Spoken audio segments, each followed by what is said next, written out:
नमस्कार बच्चों, Isha classes online education में आपका एक बार फिर से स्वागत है। बच्चों 9th और 10th क्लास को ध्यान में रख करके हमारे संस्कृत व्याकरण चल रही है। अब तक हम लोगों ने संस्कृत व्याकरण के अंदर देखिए धातु रूप, शब्द रूप और कारक का जो टॉपिक है वो कंप्लीट कर चुके हैं। अगर आप में से कोई स्टूडेंट नया है और जिसने वो पिछले वीडियो नहीं देखे हैं तो वो YouTube प्लेलिस्ट में जाकर के वो सारे वीडियो देख सकता है। और एक निवेदन आपसे यही है कि आज जब आप लोग ये वीडियो देख रहे हो तो वीडियो को बिल्कुल भी स्किप ना करें, क्योंकि मैं आज आपको समास जो है इतने सरल ढंग से सिखाने वाला हूं कि इसके बाद आपको जीवन में समास को किसी और जगह पढ़ने की आवश्यकता ही नहीं पड़ेगी। इतने अच्छे ढंग से मैं आप लोगों को समास जो है बिल्कुल क्लियर कर दूंगा। तो आप लोग ये ध्यान दीजिएगा, जब भी आप कोई व्याकरण का टॉपिक पढ़ते हैं तो वो व्याकरण जो है एक दूसरे से जुड़ी हुई होती है। तो इससे पहले वाले जो वीडियो थे मैंने आपसे कहा था कि भाई सबसे पहले धातु रूप याद कीजिए, फिर मैंने आपसे कहा था कि शब्द रूप याद कीजिए, फिर मैंने कहा कारक पढ़िए, फिर हमने सर्वनाम शब्द तालिका लेकर के और हिंदी से संस्कृत बनाने का जो पैटर्न है उन चीजों के बारे में पढ़ा था। वो सारे के सारे वीडियो YouTube पर अपलोडेड है। अगर आप लोगों ने किसी को कोई वीडियो नहीं मिल रहा हो या नहीं देखा हो तो आप मुझे कमेंट करके बता सकते हो, पूछ सकते हो। पर्सनली नंबर भी है आप लोगों के पास। सबसे पहला जो उद्देश्य है बच्चों कि आप तक सारे वीडियो जो है क्रम से पहुंचे, सीरियल वाइज पहुंचे और कोई भी टॉपिक जो है आपसे मिस ना हो जाए। इसलिए एक रिक्वेस्ट है कि एक बार चैनल को सब्सक्राइब जरूर कर लीजिए ताकि आपको समय पर नोटिफिकेशन मिलता रहे। तो चलिए देखते हैं आज की इस वीडियो के अंदर समास। सबसे पहले समास के बारे में समझते हैं कि आखिर समास है क्या। फिर हम इनकी संख्याओं के बारे में बात करेंगे कि समास कितने होते हैं। कहीं आपको समास जो है 4 देखने को मिलते हैं, कहीं उनकी संख्या 5 बताई जाती है, कहीं उनकी संख्या 6 बताई जाती है। आज मैं आप लोगों को समास की जो सही संख्या है उसका सही जो उत्तर है वो इस वीडियो के अंदर मैं आप लोगों को बताने वाला हूं। साथ ही मैं आप लोगों को ये बताऊंगा कि समास को आप आसान तरीके से, बिल्कुल सरल तरीके से कैसे याद कर सकते हैं। आज के इस वीडियो को देखने के बाद आपको समास का जो उदाहरण है वो उदाहरण आपको बिल्कुल भी रटने नहीं पड़ेंगे। तो चलिए देखते हैं। सबसे पहले हम बात करते हैं कि जो समास शब्द है, इस समास शब्द की उत्पत्ति के बारे में देखते हैं। देखिए समास शब्द की उत्पत्ति के बारे में बात कर रहे हैं हम लोग। तो इसके अंदर देखो सम उपसर्ग है प्लस अस धातु है और इसके अंदर घेय प्रत्यय है। ये क्या चीज है, इसमें घेय प्रत्यय है। यानी कि जो समास शब्द है सम प्लस अस प्लस घेय प्रत्यय के योग से बना है। घेय प्रत्यय के योग से बना है, ठीक है। अब ये ध्यान दीजिए बच्चों, ये जो घेय प्रत्यय होता है इसका अशेष रहता है। इसका क्या शेष बचता है, अशेष रहता है। और आप ध्यान दीजिए कि जब हम लोग प्रत्यय पढ़ेंगे तो वहां पर भी मैं आप लोगों को बताऊंगा कि जिन शब्दों में धातुओं में ये जो अप्रत्यय जुड़ता है यानी कि जो घेय प्रत्यय जुड़ता है उसके प्रथम स्वर में परिवर्तन होता है, जिसको हम कहते हैं कि प्रथम स्वर जो होता है उसको वृद्धि आदेश हो जाता है। तो जो अ होता है वो क्या हो जाता है, आ हो जाता है। ए क्या हो जाता है, आ हो जाता है। ई और ए जो होता है वो आई हो जाता है, ठीक है ना। और इसी ढंग से जब हम ऊ और ओ की बात करते हैं तो वो औ में परिवर्तित हो जाता है। तो ये बदलाव होते हैं स्वर में। यानी कि जैसे धातु है तो ये पहला क्या है, स्वर है, ए आ रहा है। कि जिन शब्दों के अंत में घेय प्रत्यय यानी कि अ प्रत्यय जोड़ा जाता है तो शब्द का ये जो पहला स्वर होता है, धातु का जो पहला स्वर होता है उसमें परिवर्तन हो जाता है। उसमें परिवर्तन क्या होता है, ए को किस में बदल देते हैं, आ में परिवर्तित कर देते हैं। तो इस वजह से यहां पर ये जो शब्द है ये देखिए ये क्या बन गया, आस, और इधर ये सम उपसर्ग ऐसे ही रहेगा, यथा स्थिति में रहेगा। और जब हम लोग इसे लिखेंगे तो ये शब्द बन जाएगा समास। ये जो समास शब्द है इसका अर्थ क्या है भाई, ये समास जो शब्द है इसका अर्थ क्या है। तो इसका अर्थ होता है बच्चों संक्षिप्त करना। क्या होता है, संक्षिप्त करना या संक्षेपण करना, संक्षेपण करना। अब आपका काम यह है कि जब आप अपने नोट्स बनाते हो समास के तो ये चीज तो एज इट इज लिख लेना कि भाई समास शब्द की उत्पत्ति, समास शब्द सम प्लस अस प्लस घ प्रत्यय के योग से बना है और जिसका अर्थ होता है संक्षिप्त करना या संक्षेपण करना। ये इसका क्या होता है? अर्थ होता है। तो ये समास शब्द की उत्पत्ति समझ में आ गई होगी। कई बार आपको सम प्लस आस के रूप में भी दिखाई देता है क्योंकि ए उसमें मिक्स होता है, तो इस वजह से सम प्लस आस वाला भी राइट होता है। तो इस तरह से भी आप देख सकते हैं। अब देखिए यहां हम लोग बात करेंगे फिर सेकंड नंबर पर इसके परिभाषा के बारे में बात करेंगे कि जो समास शब्द है या जो समास है उसकी परिभाषा क्या है। तो देखिए इसको संस्कृत में बोलते हैं समसनम समास है। समसनम समास है, यानी कि संक्षिप्त करना ही क्या कहलाता है? समास कहलाता है। समसनम समास है अर्थात संक्षिप्त करना ही क्या कहलाता है? समास कहलाता है। कहने का मतलब ये है बच्चों कि जैसे हम लोग हिंदी में बात करें तो हिंदी के अंदर जो कारक चिन्ह होते हैं, कर्ता ने कर्म को करण से, संप्रदान के लिए अपादान से, ने, को, से के द्वारा ये जो कारक चिन्ह आ रहे हैं, संस्कृत के अंदर ये जो कारक चिन्ह है ये विभक्तियों के नाम से जानते हैं। किसके नाम से जाने जाते हैं? हिंदी में जो कारक चिन्ह हैं उनको संस्कृत में विभक्ति के नाम से जाना जाता है। और संस्कृत के अंदर जो विभक्तियां होती हैं वो 7 विभक्तियां होती हैं। कितनी विभक्तियां होती हैं? 7 विभक्तियां होती हैं। इनको परसर्ग भी बोला जाता है। 9th क्लास का जो विद्यार्थी है उनके हिंदी के अंदर ये टॉपिक है परसर्ग, ने परसर्ग के बारे में बात करेंगे। तो जो कारक चिन्ह होते हैं उनको ही संस्कृत में क्या बोला जाता है? विभक्ति बोला जाता है। उन्हें ही परसर्ग भी बोला जाता है। संस्कृत में विभक्ति कितनी होती हैं? 7 विभक्ति होती हैं और एक संबोधन होता है।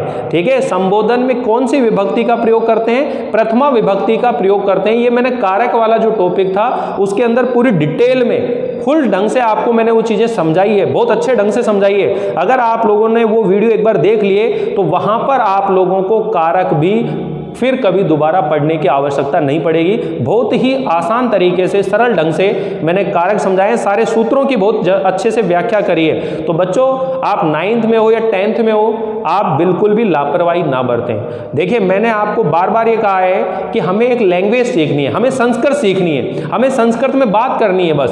तो संस्कृत में बात करनी है तो उसका व्याकरण बहुत अच्छे से सीखना है। अगर मैं कह रहा हूं आप लोगों से कि आप संस्कृत के अंदर 100 में से 100 नंबर ला सकते हो तो ये बात बिल्कुल सत्य है। अगर आप ये चाहते हो कि संस्कृत में 100 में से 100 नंबर आए बोर्ड क्लास के अंदर, 10th क्लास के विद्यार्थी ध्यान दें विशेष तौर पर कि अगर आप चाहते हो कि 100 में से 100 नंबर आए तो जो मैं कह रहा हूं, जो रास्ता मैं आपको दिखा रहा हूं, उसी रास्ते पर आप चलते रहें। शब्द रूप, धातु रूप सबसे पहला है कि उन्हें याद करें। ठीक है, क्योंकि अगर आपने शब्द रूप और धातु रूप याद कर लिए तो व्याकरण का एक भी टॉपिक ऐसा नहीं है जो आपको रटना पड़ेगा, जो आपको ऐसा रटना पड़े, ऐसी चीज मैं आपको नहीं देने वाला। मैं सब आपके जो कंसेप्ट हैं वो क्लियर करना चाहूंगा। ठीक है, तो यहां पर देखिए समसनम समास है अर्थात जो संक्षिप्त करना ही क्या कहलाता है? संक्षिप्त करना ही समास कहलाता है। संक्षिप्त करना ही समास कहलाता है।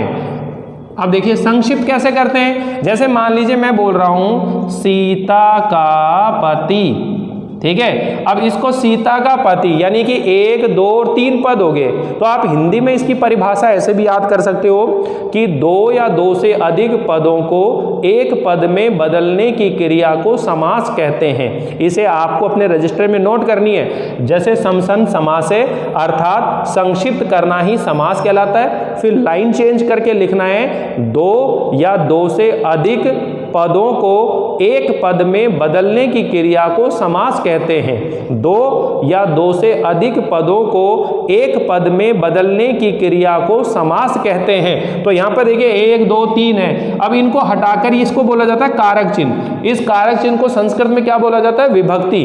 का, के, की आती है तो विभक्ति कौन सी लगती है? षष्ठी विभक्ति लगती है। कौन सी लगती है? षष्ठी।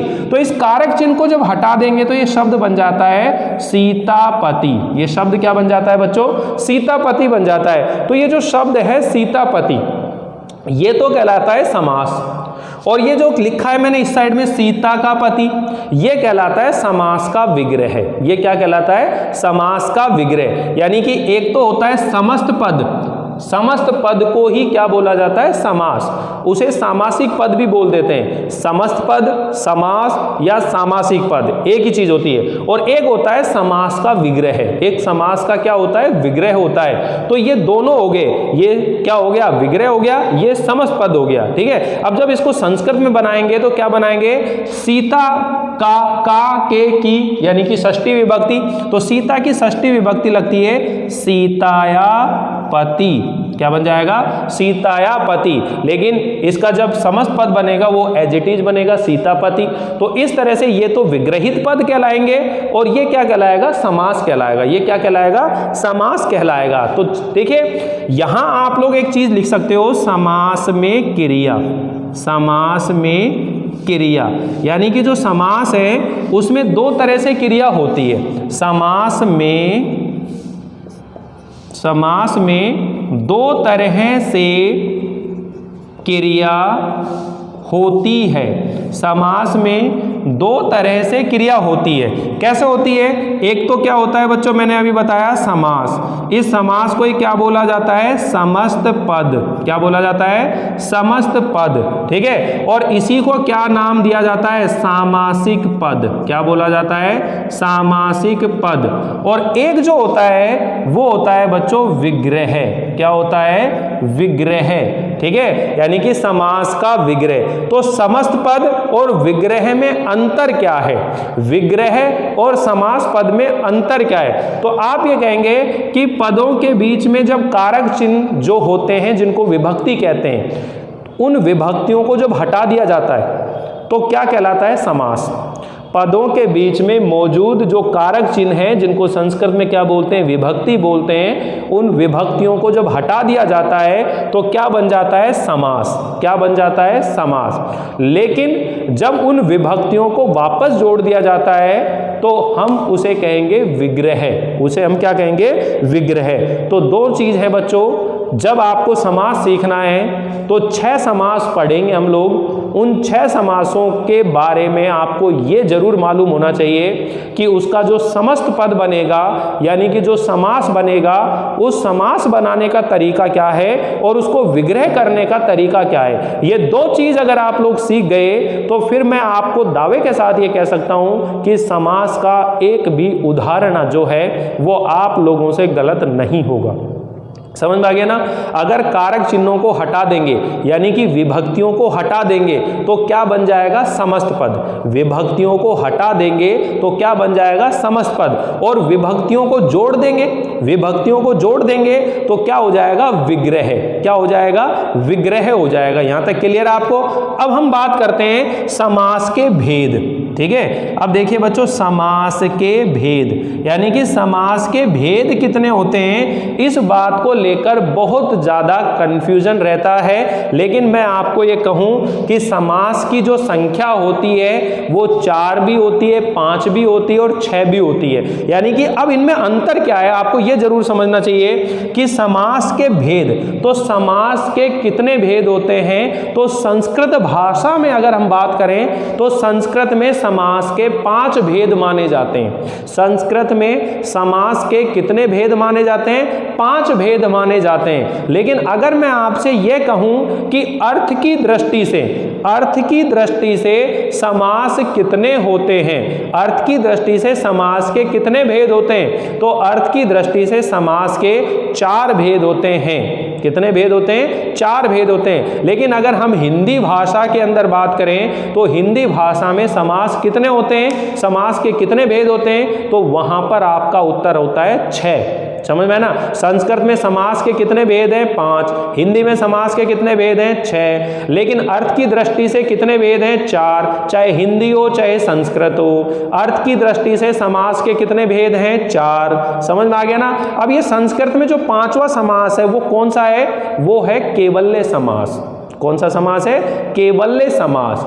ठीक है, जहां पर समास नहीं होता है वहां पर केवल्य समास मान लिया जाता है, तो उसे केवल्य समास के नाम से जाना जाता है। यह आपके कोर्स में नहीं है, इसको आप ना भी पढ़े तो कोई दिक्कत नहीं है। लेकिन आप ये ध्यान रख लेना कि समास के कितने भेद होते हैं। अगर इस तरह का प्रश्न आ जाता है संस्कृत भाषा में तो आप बताएंगे समास के 5 भेद होते हैं। समझ में आया ना? संस्कृत में जो समास है, समास के 5 भेद होते हैं। कितने भेद होते हैं? 5 भेद होते हैं।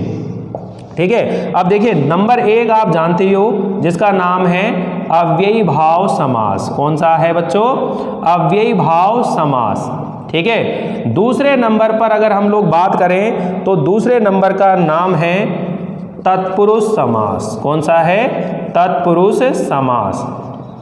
और तीसरे नंबर की अगर हम बात करें तो उसका नाम है द्वंद्व समास। कौन सा है? द्वंद्व समास। और चौथे नंबर पर जो है जिसका नाम है बच्चों बहुव्रीहि समास। कौन सा नाम है? बहुव्रीहि समास। और अगर हम 5वें नंबर की बात करें तो उसका नाम है केवल्य समास। ठीक है ना?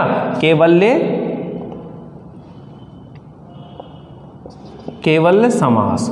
तो ये 5 हैं, लेकिन हमें अगर अर्थ की दृष्टि से देखा जाए तो अर्थ की दृष्टि से ये 4 समास होते हैं। अब आप कहोगे सर ये जो कर्मधारय और जो द्विगु समास है वो कहाँ आते हैं? तो आप ध्यान रख लेना बच्चों कि ये जो कर्मधारय समास है, कर्मधारय जो समास है और जो द्विगु समास है, ये दोनों ही किसके भेद माने जाते हैं? ये तत्पुरुष समास के भेद माने जाते हैं। जब हम लोग डिटेल में पढ़ेंगे तो इसको और अच्छे से समझने की कोशिश करेंगे कि जो तत्पुरुष समास है, तत्पुरुष समास के अंतर्गत ही कर्मधारय और जो द्विगु समास है ये दोनों तत्पुरुष के भेद हैं। यही कारण है कि जब मैं ये कहता हूं कि अर्थ की दृष्टि से, तो अर्थ की दृष्टि से समास के कितने भेद होते हैं? अर्थ की दृष्टि से समास के 4 भेद होते हैं। कौन कौन से होते हैं? अर्थ होता है ना, पूर्व अर्थ प्रधानो अव्ययी भाव समास। जिस समास में पहले पद के अर्थ की प्रधानता होती है उसे हम क्या कहते हैं? अव्ययी भाव समास।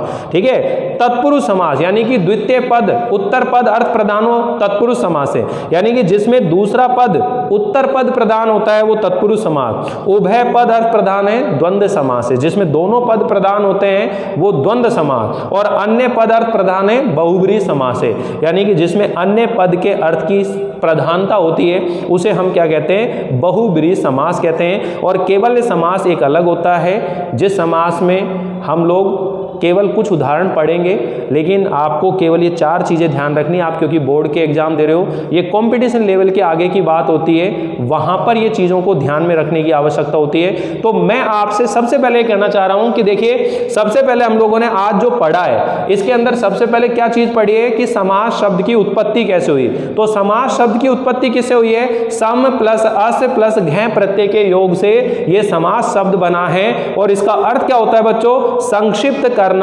या संक्षेपण करना।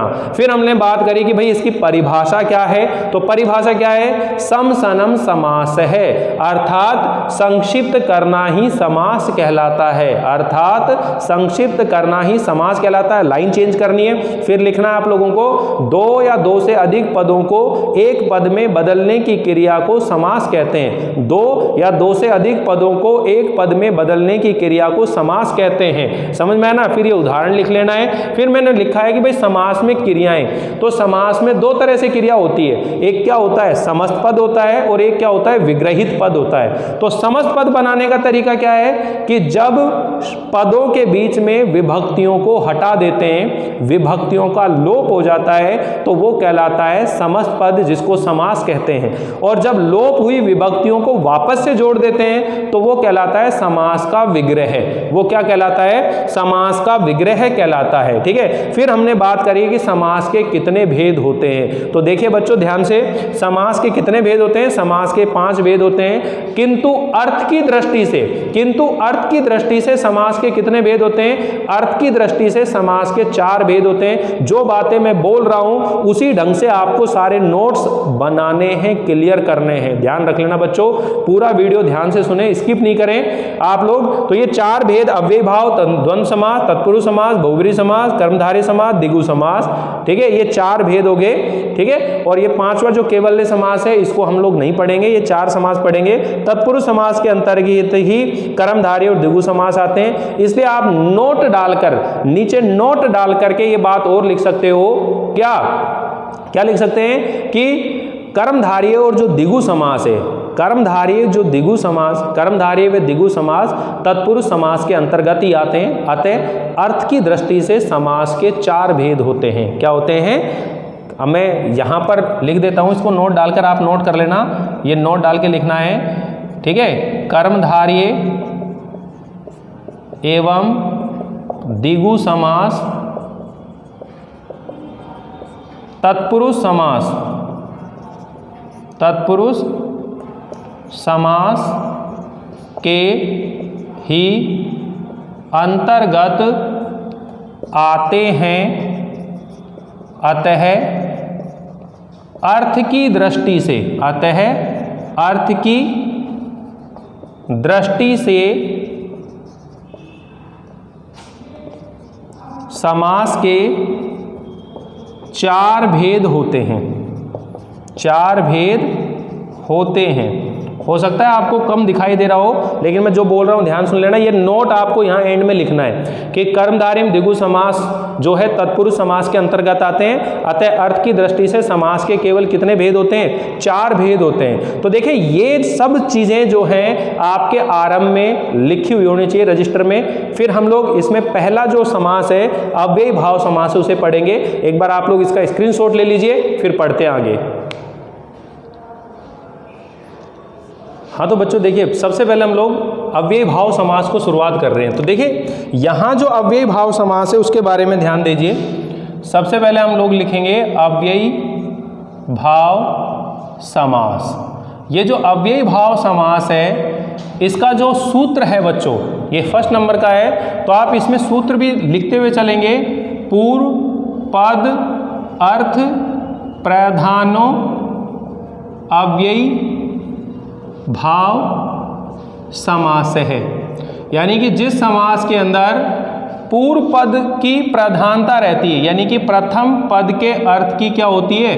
प्रधानता होती है, उसे हम क्या कहते हैं? अव्ययी भाव समास कहते हैं। अब मैं आप लोगों को जो पॉइंट लिखवा रहा हूं उसे दिमाग में रखिएगा, क्योंकि संस्कृत व्याकरण के अंदर जो है बोर्ड में कभी भी आपसे इनकी परिभाषाएं नहीं पूछी जाती, उदाहरण पूछे जाते हैं। तो उदाहरणों को सीखना है, रटना नहीं है बिल्कुल भी। तो अब यहां पर देखिए अव्ययी भाव समास, इसमें 3 बिंदु हैं। सबसे पहले मैंने क्या लिखा? इसमें प्रथम पद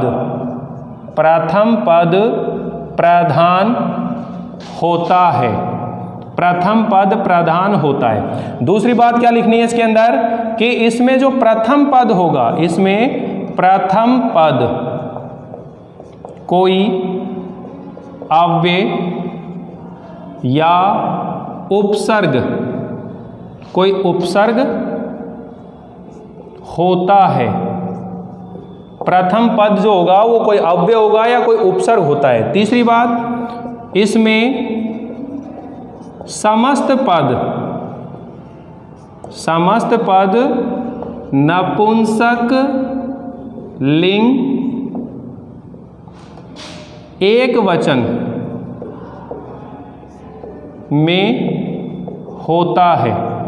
इसमें जो समस्त पद होता है वो नपुंसक लिंग एक वचन में होता है, ठीक है। नपुंसक लिंग बनाने का नियम, नपुंसक लिंग बनाने का नियम, ठीक है। क्या नियम है कि जिन शब्दों के अंत में, जिन शब्दों के अंत में, जिन शब्दों के अंत में, ठीक है, क्या आता है? ए आता है तो आपने बना देना है अम, यानी कि ए या फिर आ आता है तो उसको क्या बना देना है? अम, ठीक है। अगर ई या दीर्घ ई आती है या फिर ए आता है तो इसको बना देनी है लघु ई। ऐसे ऊ या दीर्घ ऊ या फिर ओ आता है तो इसको बना देना है लघु ऊ।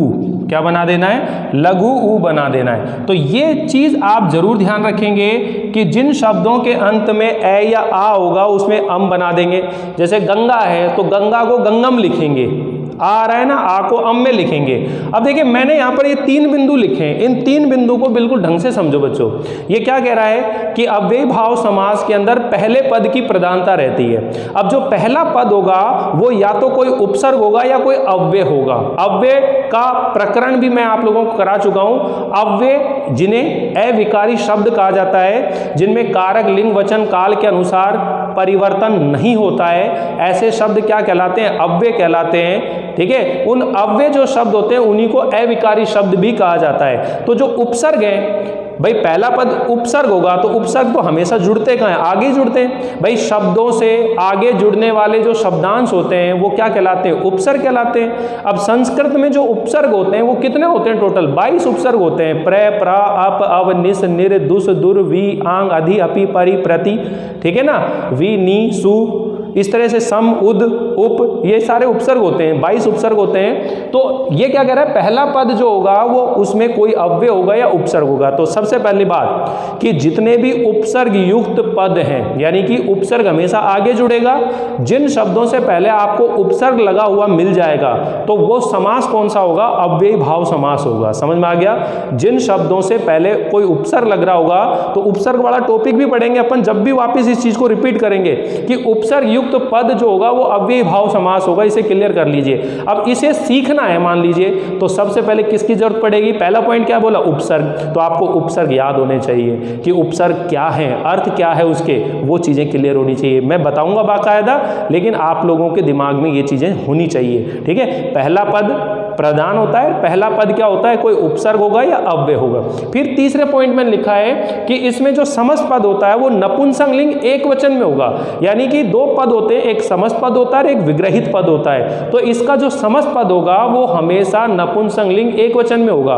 और नपुंसकलिंग एक वचन बनाने का तरीका क्या है कि जिन शब्दों में ए या आ होता है उसे अम कर देते हैं, ई ए होता है तो ई कर देते हैं, उ ओ होता है तो उ में परिवर्तित कर देते हैं। इस तरह से चलता है। तो आज मैं केवल आप लोगों को एक उदाहरण यानी कि एक नियम बताऊंगा कि सबसे पहले आप देखिए यथा। कौन सी चीज है बच्चों?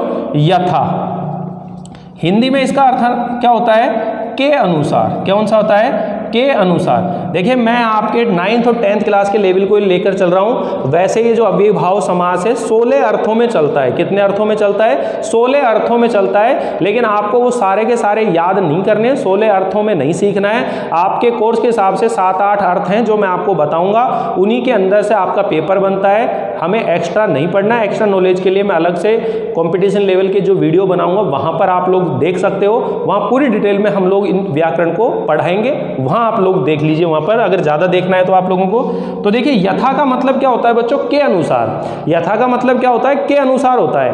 अब आप एक कॉन्सेप्ट क्लियर कर लीजिए कि जिस भी शब्द से पहले, यानी कि जिन शब्दों से पहले यथा दिखे, अब यथा हमेशा आगे जुड़ेगा।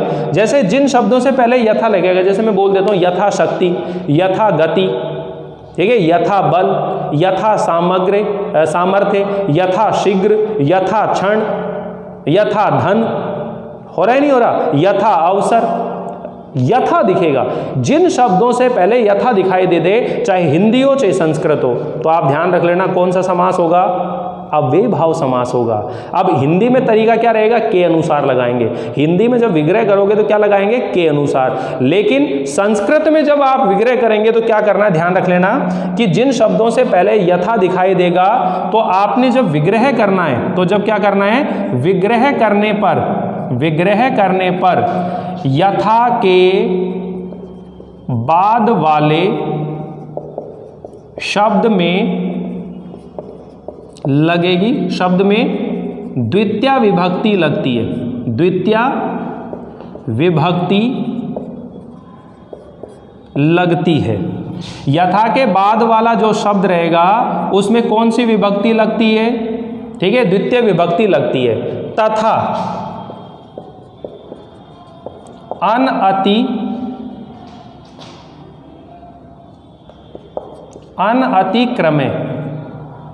अनअतिक्रमे शब्द जोड़ते हैं। क्लियर सभी को? बहुत आसान है।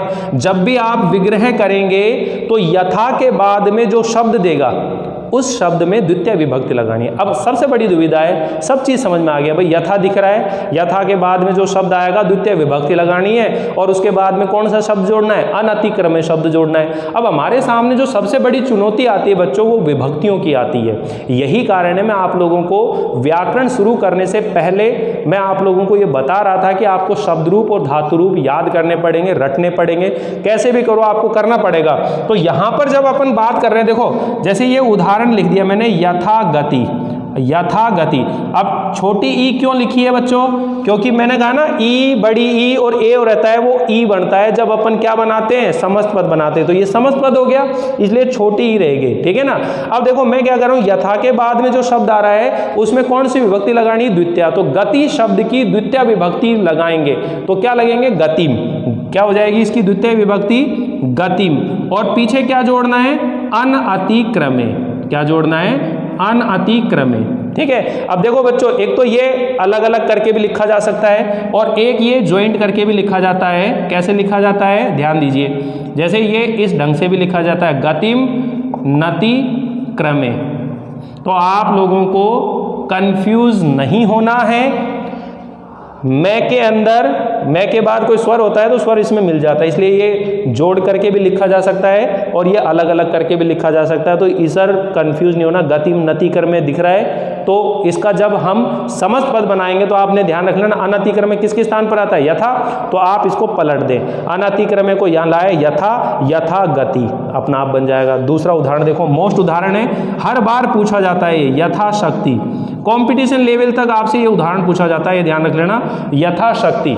तो यथाशक्ति जो है, अब यथाशक्ति है, शक्ति की द्वितीय विभक्ति क्या लिखेंगे बच्चों, क्या लिखेंगे, शक्तिम अनतिक्रमे, शक्तिम अनतिक्रमे।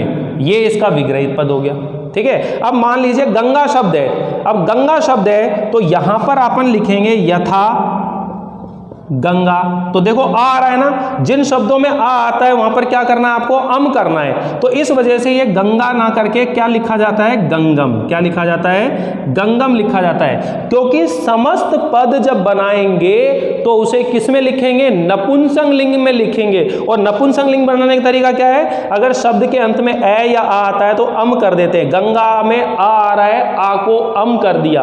अगर ई या ई ए आता है तो ई में बदलेंगे, ऊ ऊ ओ होता है तो ऊ में बदलेंगे, समझ में आया ना। तो इस वजह से यथा गंगम। अब इसमें गंगा शब्द की द्वितीय विभक्ति, गंगा शब्द की द्वितीय विभक्ति क्या होती है, गंगाम। क्या होता है, गंगाम अनतिक्रमे, यथा गंगम, गंगाम अनतिक्रमे। अब देखो और सीखने की कोशिश करो, जैसे मैं बोल रहा हूं यथा वधु। अब ये जो वधु शब्द है बच्चों, इसमें जब लिखेंगे तो इसमें बड़ा ऊ आता है, लेकिन देखो बड़ा ऊ, छोटा ऊ और ये किस में बदल जाते हैं, छोटे ऊ में। समस्त पद है इसलिए, तो इस वजह से जब इसको जब विग्रहित करेंगे तो कैसे लिखेंगे, वधुम अनतिक्रमे। समझ बैठी बात। उदाहरण बहुत है, लिखते चलो शाम तक, हजारों लिख लो। कॉन्सेप्ट यही रहेगा। कॉन्सेप्ट क्या रहेगा कि यथा के बाद में जो शब्द आता है उसमें द्वितीय विभक्ति लगानी है और पीछे क्या जोड़ देना है, अनतिक्रमे जोड़ देना है, ठीक है। तो आज के लिए हम केवल इतना ही पढ़ेंगे बच्चों।